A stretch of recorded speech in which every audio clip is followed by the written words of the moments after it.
Outre-mer 360 et l'Odéadom présente Agriculture des Outre-mer. Rebonjour à toutes et à tous et bienvenue. Nous sommes toujours ici porte de Versailles pour ce salon international de l'agriculture, ici au pavillon 5.2, au stand de l'Odéadom. Outre-mer 360 vous fait découvrir le meilleur des Outre-mer et tout de suite direction La Réunion avec vous, Varadan Patchan Lakan. Bonjour. Bonjour. Vous représentez donc les Yabars. C'est ça. Et vous allez nous expliquer de quoi il est question puisque vous nous avez ramené beaucoup de produits dont un médaillé, je le vois là, oui. Petite médaille d'or. Médaille d'or pour le crémeux d'ananas. Eh ben super, qu'est-ce que vous nous avez ramené? Alors, à savoir qu'on est en polyculture, donc on a tout ce qui vient de l'exploitation est transformé. Par exemple dans le gros pot, c'est un petit piment d'exception qui est très peu connu, mais c'est le piment le plus goûteux au monde. Il est très piquant, mais il est très goûteux. Par rapport aux autres piments, lui il a une saveur un peu fruitée, donc c'est l'Adi Charapita. On a notre crémeux d'ananas avec, on fait notre propre culture d'ananas Victoria. On a du bissap qu'on associe à plusieurs saveurs. Donc là on a le bissap main de Bouddha par exemple, ou les pétales de bissap. On a une tapenade d'ail noir, donc c'est de l'ail noir pays qu'on met en fermentation. Tous ces produits finalement sont issus de la production de La Réunion. Tout à fait. Après c'est des produits un peu atypiques qu'on retrouvera pas mal chez nous. Principalement chez nous et pas ailleurs. Pour l'ail noir, le caramel beurre salé, on peut trouver sous d'autres formes chez nos collègues. Voilà. Et cette confiture finalement qui a remporté cette médaille d'or, quelle est sa particularité? En fait, d'où le mot crémeux. En fait, on a utilisé on va la montrer. Allez-y. Le mot crémeux, en fait, c'est parce qu'elle a une texture très onctueuse en bouche. Et notre but premier était qu'on ait envie de la manger à la petite cuillère. Voilà. Sans forcément passer par une petite tartine de pain. Voilà, on peut. Et après, c'est quelque chose qui s'associe avec pas mal de choses, que ce soit du foie gras, que sur un toast, dans un yaourt. Voilà. On essaye de faire en sorte que nos produits s'associent avec une grande panel d'autres produits. Alors on l'a vu quand on est passé devant votre stand, donc du côté de La Réunion, énormément de monde. Est-ce que c'est l'effet médaille ou alors c'est de manière générale vos produits qui attirent? C'est de manière générale, je pense. La médaille aide quand même. Ça attire un peu plus l'œil. Après, comme je dis, on propose pas mal de choses atypiques du fait que les gens sont curieux, donc veulent goûter les nouvelles saveurs. Alors, les Yabars, ça a combien d'années? Quelle est l'histoire derrière cette entreprise? Comment ça s'est passé? C'est une histoire un peu particulière. Les Yabars, déjà, c'est ma femme et moi qui... c'est une entreprise familiale. Voilà, c'est une entreprise familiale. Ma femme est agricultrice de base. Moi, je viens du milieu industriel. Et par on va dire un petit couac de la vie, je me suis intéressé de plus en plus à l'agriculture et je me suis mis 100% à l'agriculture depuis 4 ans.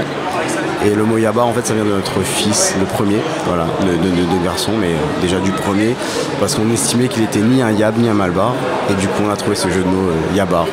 Et l'entreprise les Yabars est représentative en fait de l'esprit familial qu'on a, de la mixité, du respect des cultures. Alors aujourd'hui, on le sait, on l'a rappelé toute la journée, on le suit depuis hier, donc le cyclone Garance qui frappe de plein fouet La Réunion et qui, une nouvelle fois, atteint les agriculteurs.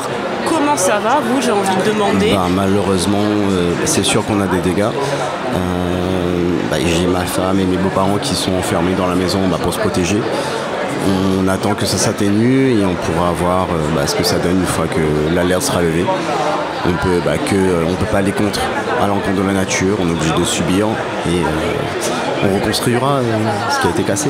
Comment, en tant qu'agriculteur, on se prépare finalement à ces aléas? On sait que plus les années vont passer et plus les cyclones vont être intenses. Est-ce qu'on revoit l'agriculture autrement? Est-ce qu'on se protège ou alors on se dit c'est comme ça et puis on attend que ça passe et on va reconstruire comme vous l'avez dit? Malheureusement, comme les cyclones vont être de plus en plus intenses, par exemple, j'ai cru entendre que les vents on va approcher les 300 km/h quand même sur une partie de l'île. C'est un peu compliqué même si on met des structures en place, ce sera compliqué de lutter contre des vents aussi forts. Est-ce qu'aujourd'hui on peut dire que cette agriculture qui est récompensée au Salon international est soutenue?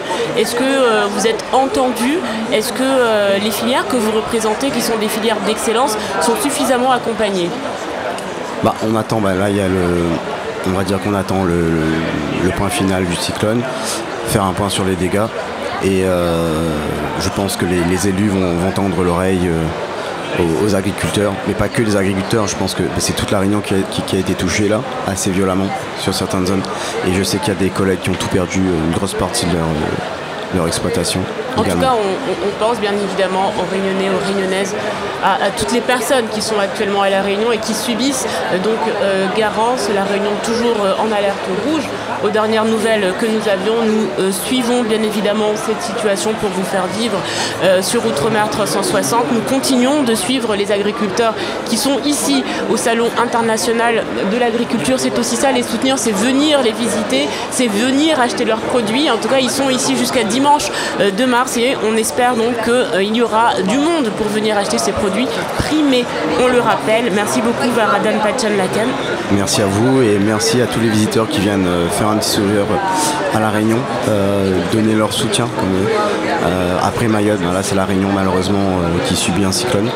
Donc n'hésitez pas à venir nous voir, à nous soutenir.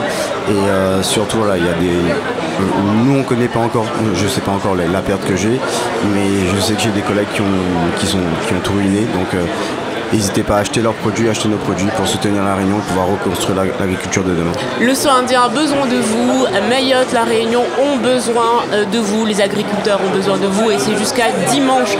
N'hésitez pas ici au pavillon 5-2 pour venir les soutenir.